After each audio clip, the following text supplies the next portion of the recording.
Hello everyone, Attack Power here with Game 1 of the semifinal of the Division 1 Steel Division 2 League playoffs. Let's dive right in.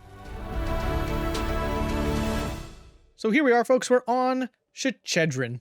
And on the right, in the red, we have Pierre Tanner playing CIABG on Juggernaut Income.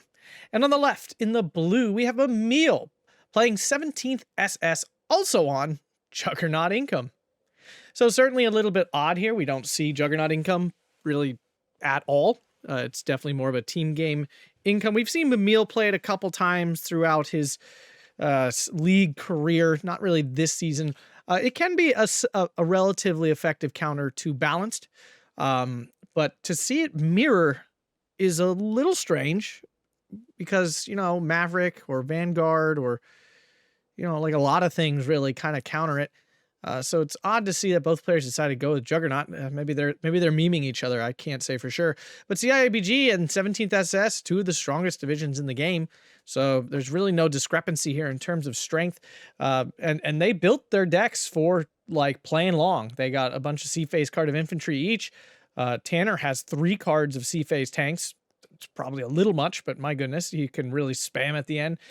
C-phase cards of AA, a CK card of Nebelwerfers for Mimile on 17th SS. So, I mean, there's a lot of C. Their plan is to go long. CIABG has 137 infantry in it, and SS has 96. So, yeah, I mean, their game plan appears to be go for broke here in C-phase.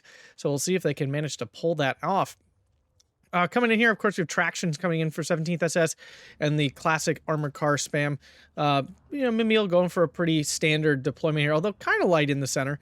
Not super duper light, but kind of light. Not a ton stuff. Over on the other side, Tanner much more lightly deployed here for this center hill fight. Not much going here for Mimile, but a whole lot going for Tanner here.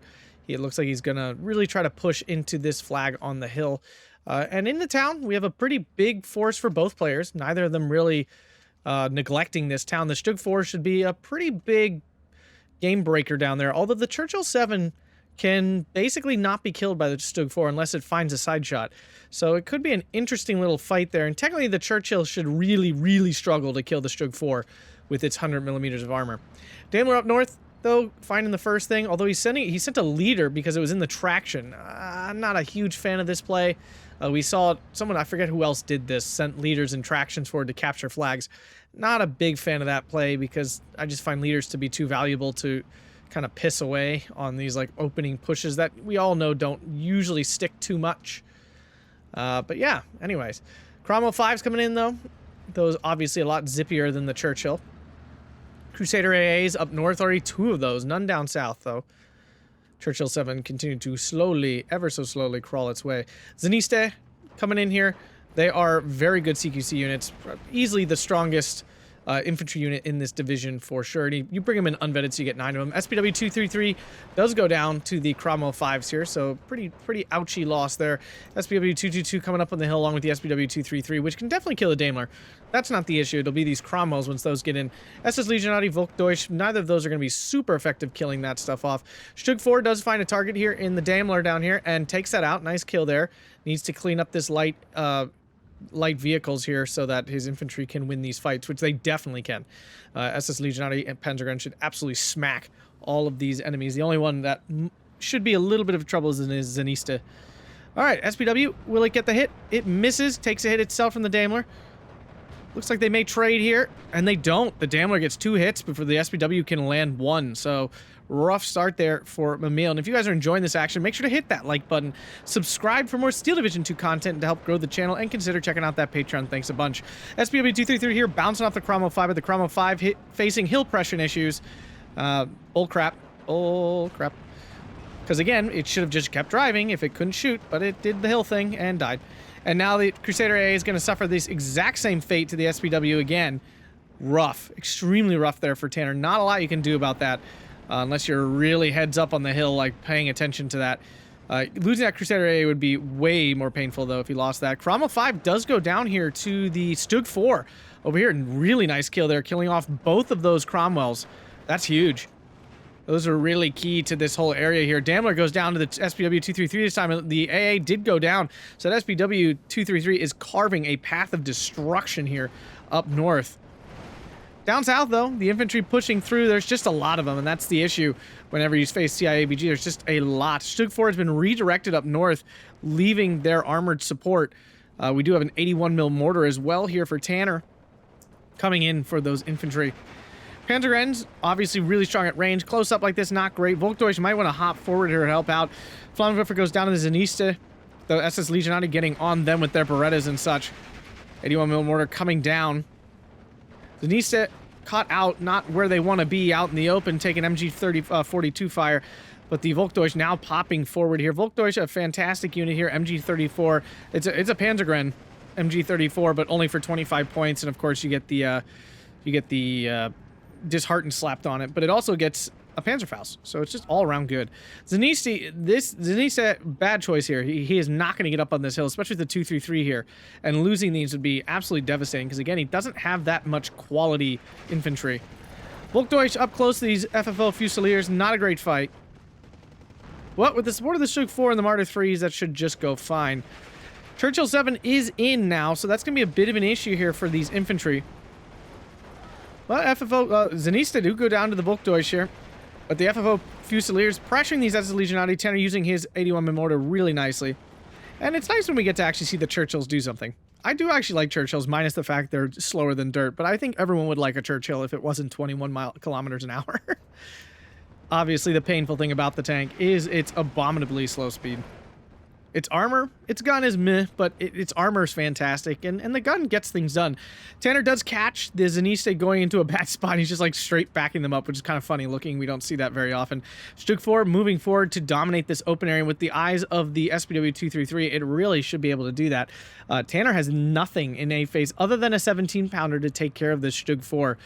So he's going to have to bring one of those out if he wants to kill us. The Churchill 7, yeah, it can rumble, but at range, these two tanks will just shoot each other for all of time, most likely.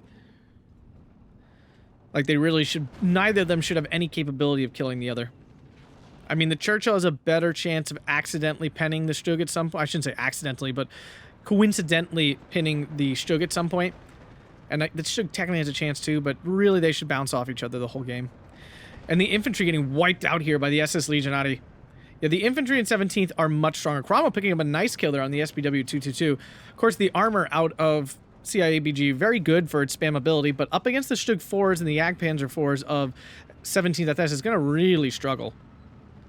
I might say this might be actually one of the few really not great matchups that CIABG has because they just struggle against every piece of armor in this deck. Mimile, though, already on a 16-8 here. And remember, we're in Juggernaut, so neither of these players are going to be getting many points to fix problems. Like, it's, you know, you either trade well or you lose. SPW spotting that Daimler. Daimler getting a basically almost max range shot off on the 233 landing. 233 does the same, though, and the 233 only needs one hit, so very lucky there for Tanner. Very unfortunate there for Mimile. Very lucky for Mimile. Very unfortunate for Tanner. Volkdeutsch getting a little too aggressive.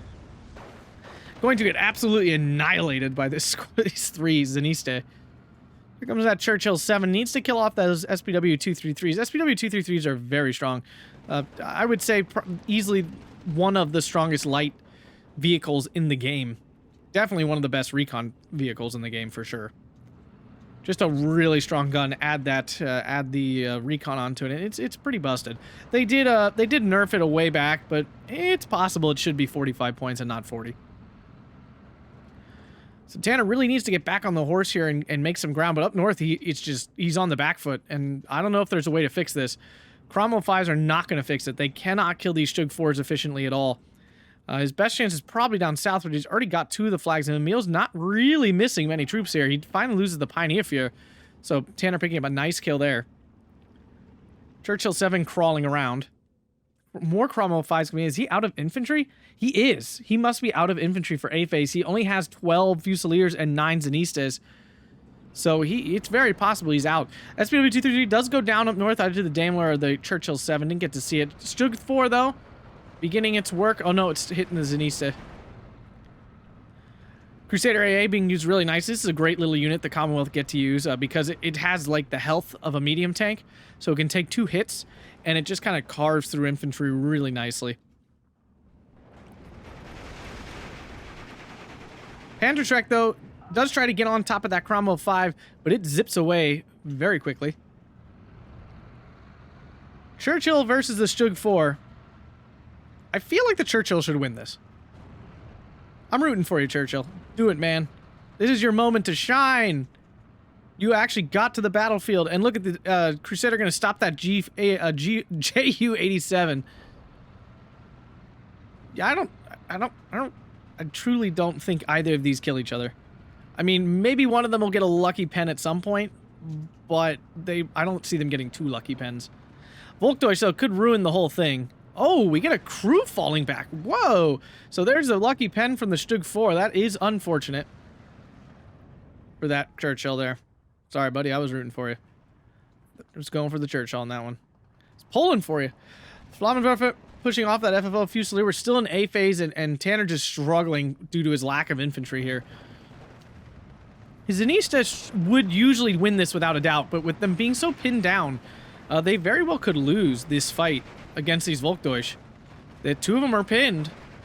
If this one gets pinned down too, I think they'll all surrender. I can't remember if the recon car will help keep them from surrendering. I'm not 100% sure. We'll find out here in a moment. Amazed that Tanner is not falling this pile back, and he doesn't. Oh, that hurt. That hurt bad. Cromwell 5 going for the side shot here on the Stug 4. Will it get it? Yeah, the Stug 4 is not going to turn. It's going to keep aiming at the heavier armor tank, which means this Cromwell 5 is going to get some beautiful side shots here. This Stug 4 stuck in between a rock and a hard place. Great play here by Mimile. Not by Mimile, by Tanner, sorry. And the Stug 4 goes down. Great kill. Really needed that. But it is 18-6 now. Tanner only has 5 minutes left. This is rough. Very rough. Panzerschreck in the woods coming after that Cromwell 5. All he needs to do is get in range of it. I doubt the Cromwell 5 can see it. It shouldn't be able to. And there goes the Panzerschreck. Cromwell 5 down. Oh, not good. Churchill 7 crawling up the hill at close range like this. These will, with 3 of them, they probably will get the lucky penetrations they need to kill this Churchill 7. Churchill 7 will aim at the Stug 4 and will struggle. It could kill the 2 Martyr 3s pretty easily, but what are these things doing? Oh, Cromwell 5 now dead. It did not get the opportunity to pick up some side shots on these tanks. That would have been huge. Would have been another great play by Tanner, but unfortunately that is cut off. We're now into B phase, and we see the infantry. There they are. All right, let's see who gets the first pen. Stug 4 did take 1 penetration, so if the Churchill 7 can roll the lucky dice, it does not. Stug 4 gets the penetration first. Oof. As long as it keeps falling back the right direction, it very well could get away. But it's falling back into continued line of sight, which is very unfortunate.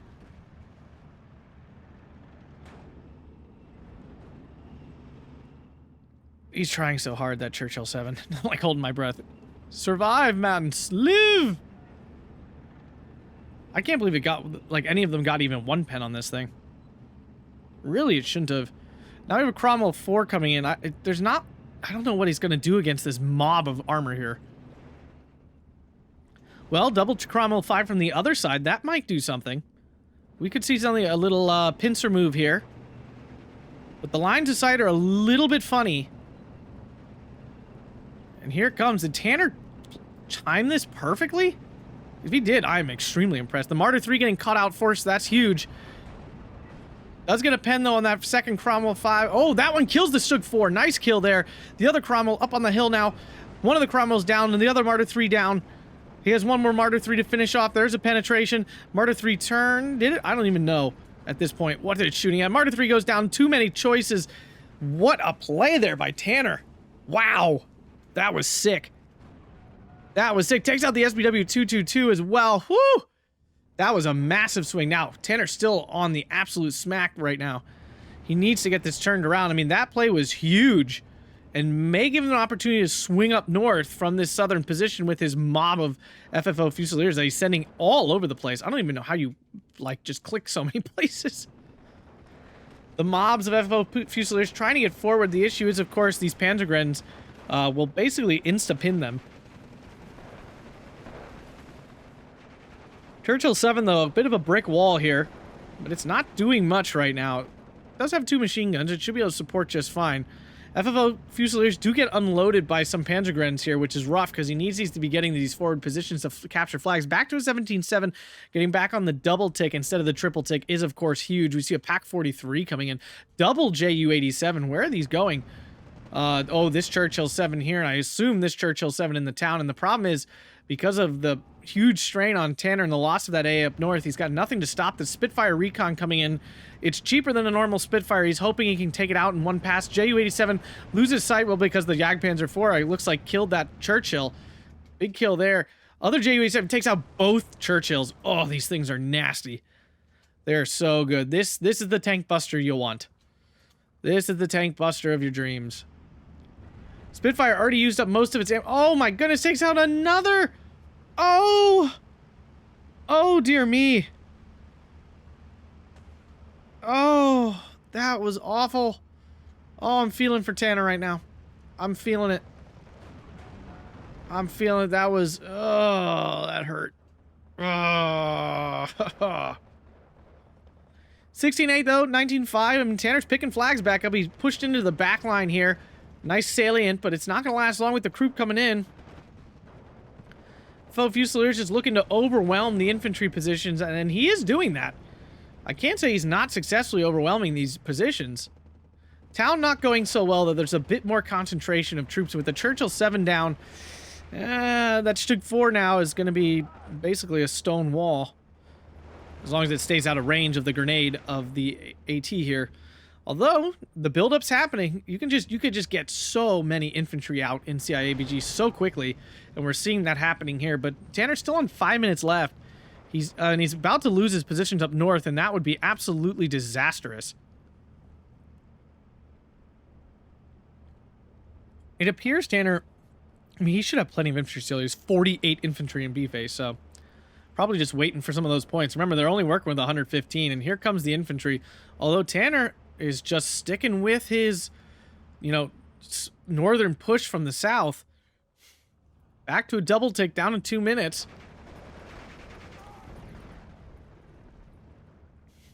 Converted RAF moving in. These are solid infantry with 15 men and a light machine gun. It is 20 points instead of 15, but this is a great little unit. Sturm Pioneer getting that smoke down, finishing off the FFO Fusiliers. Panzergren trying to get in, but the Cromwell's spotting that. No, just kidding. They spot the flak. Panzergren will absolutely crush this Fusilier at range here. Well, especially with the Jagdpanzer IV helping out, because why not? Volkdoy is trying to push back in to capture. It does have this flag now back to a 16-8. Vickers getting caught out by the Pack 43, but the Pack 43 misses its first shot. Do have an attack beat on that Pack 43. Not that I think there's anything that can attack it. BF-109 with the rockets coming in. Kind of misses? Not sure. BF-109 Spitfire. Nope, I thought they were going to do a header. They don't. The Spitfire gets a nice burst out. Still has some 20 mil left over. Do finally see some reinforcing Vickers coming up north. But only 1 minute left here for Tanner. Mimile just keeping up the pressure. Ju-87 killed something else. Oh, the Cromwells that were coming up here. These, oh my goodness, these Ju-87s are just, oh, they're devastating. If you don't have the A to stop them, they're absolutely insane. Probably one of the best AT planes in a general sense. Not even just tank buster, but like AT planes in a general sense. This is right up there. Only 30 seconds left here for Tanner. I'm not sure. I mean, there's a chance this area collapses, maybe, but the Stug 4, because these are all converted RAFs now, and they don't have AT. I'm not sure how he gets this Stug 4 out of the way. And now he lost his little salient here. Yeah, I'm not seeing it.